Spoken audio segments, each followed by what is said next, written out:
Hello বন্ধুরা, GS science and travel চ্যানেলে আপনাদের প্রত্যেককে স্বাগত জানাই। চলে এলাম স্বাস্থ্য সম্পর্কিত অপর একটি গুরুত্বপূর্ণ ভিডিওতে। আজকের ভিডিওর মুখ্য বিষয় ঘরোয়া পদ্ধতিতে অর্থাৎ চিকিৎসকের কাছে না গিয়েও কিভাবে দাঁতের সুরক্ষা করা সম্ভব। কারণ যতটুকু দাঁতের ক্ষতি হয়ে গেছে সেখানে তো কিছু করার নেই, কিন্তু যেটুকু এখনো বর্তমানে বেঁচে আছে সেই দাঁতের যাতে আর ফার্দার কোনো ক্ষতি না হয় সেই জন্য কোনো রকম ওষুধ ছাড়াই কিছু ঘরোয়া পদ্ধতি আছে। সেই পদ্ধতিগুলি যদি আপনি অবলম্বন করেন তাহলে কিন্তু দাঁতের সমস্যা আর বাড়বে না, ওইখানে স্টপ হয়ে যাবে বা এর পরবর্তীকালে আর দাঁতের সমস্যা হবে না। তো আমরা কিন্তু একে একে প্রত্যেকটা স্টেপ আলোচনা করবো। এবার দাঁতের সমস্যা মানে কি? দাঁতের সমস্যা মানে মাড়ি দিয়ে রক্ত পড়ে, কারো বা কি হয় যে মাড়ির গোড়া ফুলে যায়, দাঁতের মধ্যে গর্ত হয়, এই ধরনের অনেকগুলো সমস্যা কিন্তু পরপর চলে আসে। মুখে দুর্গন্ধ হয়, দাঁত দিয়ে পুঁজ রক্ত বার হয়। তো এই ধরনের সমস্যাগুলো থেকে মুক্তি পেতে আপনাকে কিন্তু এই কতগুলো ঘরোয়া পদ্ধতি আমি আলোচনা করছি আজকে। এই পদ্ধতিগুলি যদি আপনি মেনে চলেন সঠিকভাবে তাহলে কিন্তু এই ধরনের সমস্যা আর হবে না, বা যতটুকু ক্ষতি হয়েছে তারপরে যদি শুরু করেন ক্ষতি কিন্তু আর হবে না, বরঞ্চ ওটা আস্তে আস্তে রিকভারি হয়ে যাবে। তা কতগুলো সমস্যা নিয়ে আমি আলোচনা করব এবং সেই সমস্যাগুলো সমাধানের জন্য কি কি ঘরোয়া পদ্ধতি অবলম্বন করবেন সেগুলো কিন্তু আলোচনা করব। কাজে ভিডিওটি স্কিপ না করে সম্পূর্ণ দেখবেন। আর যারা আমার চ্যানেলে নতুন তাদেরকে রিকোয়েস্ট করব চ্যানেলটিকে সাবস্ক্রাইব করে পাশে থাকা বেল আইকনটি প্রেস করে রাখবেন যাতে পরবর্তী ভিডিও সবার আগে পেতে পারেন। আর ভিডিওটি ভালো লাগলে অবশ্যই লাইক এবং শেয়ার করতে ভুলবেন না। চলুন শুরু করা যাক। তো এই ঘরোয়া পদ্ধতির যে প্রথম যে পদ্ধতি সেটা হচ্ছে ক্লোভ বা লবঙ্গ। এটা কিন্তু অত্যন্ত গুরুত্বপূর্ণ এবং দাঁতের জন্য অব্যর্থ ঔষধ বা মহৌষধ বলা যেতে পারে। কারণ লবঙ্গের মধ্যে এমন কিছু উপাদান আছে যে উপাদানগুলো কিন্তু দাঁতের যে কোনো সমস্যা সমাধান করতে সাহায্য করে। কারণ ক্লোভ বা লবঙ্গের মধ্যে যেমন অ্যান্টি মাইক্রোবিয়াল প্রপার্টি আছে যেখানে জীবাণু মারবে, ঠিক তেমনই এর মধ্যে অ্যানালজেসিক একটা প্রপার্টি আছে, অর্থাৎ এটা কিন্তু ব্যথা নির্মূল করতে সাহায্য করে।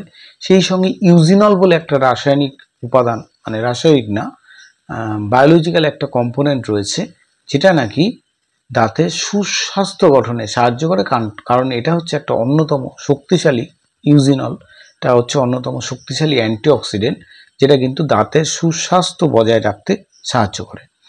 দু নম্বর পয়েন্ট হচ্ছে নিমের দাঁতুন, অর্থাৎ যেটা মানে গ্রামের দিকে অত্যন্ত প্রচলিত এবং শহরের পরিবেশে এটা আস্তে আস্তে প্রায় নির্মূল হয়ে গেছে। এখন আমরা বিভিন্ন পেস্টগুলো ব্যবহার করি বিভিন্ন কোম্পানির, কিন্তু আপনি যদি নিমের দাঁতুন দিয়ে দাঁত মাজতে পারেন তাহলে কিন্তু এটা অত্যন্ত শক্তিশালী একটা অ্যান্টিমাইক্রোবিয়াল প্রপার্টি এর মধ্যে আছে এবং অ্যান্টি ইনফ্লামেটরি প্রপার্টি আছে। ফলে দাঁতের যে কোনো সমস্যার কিন্তু খুব দ্রুত সমাধান হয়ে যাবে। এছাড়া এটা দিয়ে একটা পেস্ট বানানো যায়, মানে পাউডার বানানো যায়, যেটা আমি পরে আলোচনা করছি। তো এই নিমের দাঁতন দিয়ে যখন আপনি দাঁত মাজবেন কিভাবে ইউজ করবেন সেটা হচ্ছে নিমের একটা মিডিয়াম সাইজের ডাল আপনি আস্তে আস্তে চিবোবেন, যেটা কেটে নিয়ে আস্তে আস্তে চিবোবেন। যত চিবোবেন তত এদের অ্যাক্টিভ কম্পোনেন্টগুলো আস্তে আস্তে বেরিয়ে আসবে, আর ততই সেগুলো একদম মাড়ি অবধি প্রবেশ করবে এবং আপনার দাঁতকে সুরক্ষিত রাখবে। আর একটা কথা বলে দিই, আমি একটুখানি ভুলে গেছি, সেটা হচ্ছে 1 নম্বর পয়েন্টে যেটা বলেছিলাম লবঙ্গটা আপনি কিভাবে ইউজ করবেন। লবঙ্গটা হচ্ছে একটি বা দুটি লবঙ্গ মুখে নেবেন এবং আলতো করে চিবাবেন এবং রসটা চুষে চুষে খেয়ে নেবেন, বা অলরেডি দাঁতের মধ্যে সেটা ঢুকেই যাবে।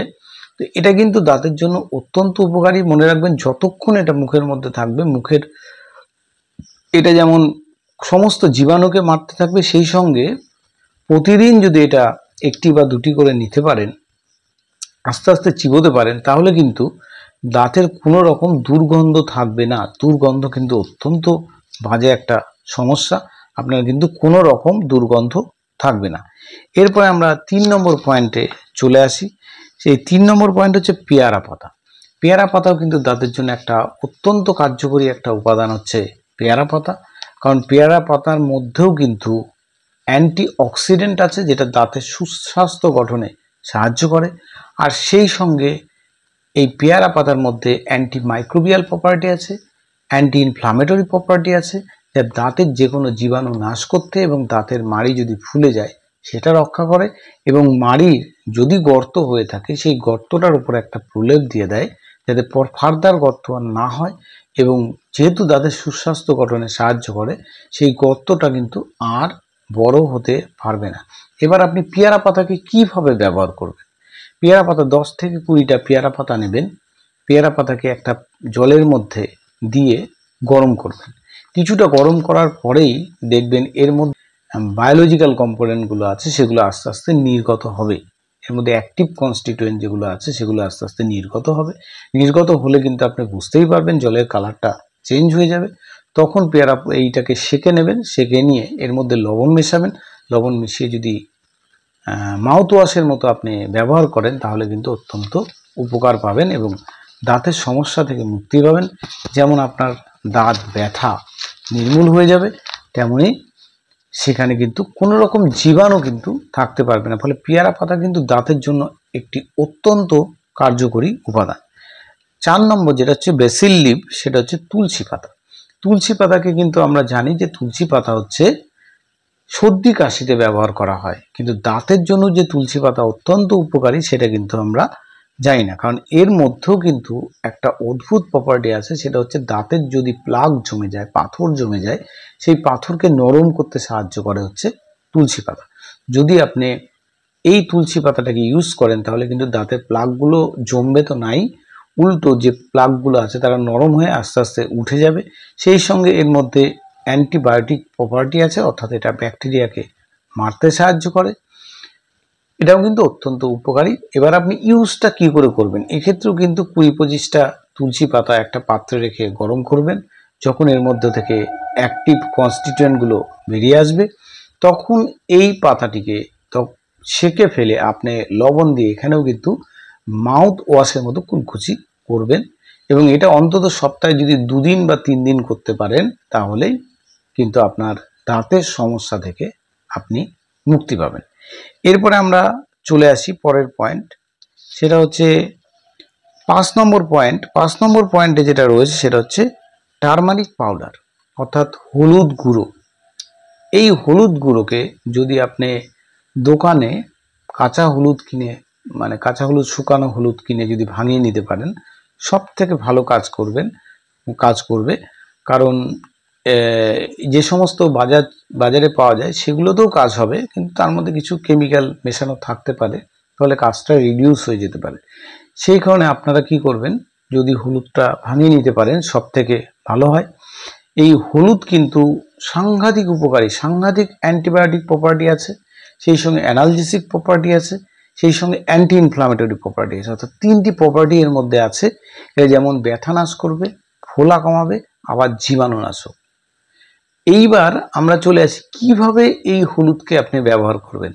হলুদকে ব্যবহার করতে গেলে আপনি কি করবেন, 1 চামচ মতো হলুদ গুঁড়ো নেবেন, তাতে কিছুটা লবণ দেবেন আর কয়েক ফোঁটা সর্ষের তেল দেবেন। সর্ষের তেল দিয়ে এইটাকে আপনি মুখে ব্রাশ করুন, আস্তে আস্তে ব্রাশ করুন। এটাও সপ্তাহে 2 দিন করলেই কিন্তু আপনি উপকার পাবেন, এটা ভীষণ উপকারী। তাহলে প্রত্যেকটা জিনিসের উপাদানের ব্যবহার কিন্তু আমি বলে দিচ্ছি, এবং কিভাবে আপনাকে ইউজ করতে হবে, কিভাবে ইউজ করলে আপনি উপকার পাবেন সেই পয়েন্টগুলো কিন্তু আমি বলে দিলাম। আর একটা কথা বলে দিই, যারা ভাবছেন কল্যাণী এইমসে ডাক্তার দেখাবেন তাদের জন্য আমি একদম রিসেন্ট একটি ভিডিও বানিয়েছি, যে কল্যাণী এইমসের নিউ আপডেট বা কল্যাণী এইমসের নতুন আপডেট 2025। সেখানে কিন্তু আপনি 2025-এর যে সমস্ত নতুন নিয়মকানুনগুলো চালু হয়েছে সব কিন্তু পেয়ে যাবেন। ফলে আপনার কল্যাণী এইমসে ডাক্তার দেখাতে কোনো অসুবিধাই হবে না। বিভিন্ন স্বাস্থ্য সম্পর্কিত ভিডিও আমার চ্যানেলে আছে। তো আজকের এই ভিডিওর শেষে আমি একটুখানি বলি, সেটা হচ্ছে যে কি করে এই বাড়িতে হোমমেড টুথ পাউডার বানাবেন, যাতে যারা এইগুলো মানে প্রপারলি মেনটেন করতে পারবেন না তারা কিন্তু টুথ পাউডারটা দিয়ে প্রতিদিন ব্রাশ করতে পারেন, কারণ তাহলেই কিন্তু আপনার সমস্যাগুলো মিটবে। তবে এই ভিডিওটি বড় হয়ে যাওয়াতে আমি আর আজকে এই আলোচনাটা করছি না। আমি পরের একটি ভিডিও নিয়ে আসছি টুথ পাউডারটা বানানোর টেকনিকটা। তো আশা করি আজকে ভিডিওটি আপনাদের উপকারে লেগেছে। ভিডিওটি ভালো লাগলে অবশ্যই লাইক, শেয়ার এবং সাবস্ক্রাইব করতে ভুলবেন না। দেখা হচ্ছে পরের অপর একটি গুরুত্বপূর্ণ ভিডিওতে। ততদিন সুস্থ থাকুন, ভালো থাকুন। ধন্যবাদ সবাইকে।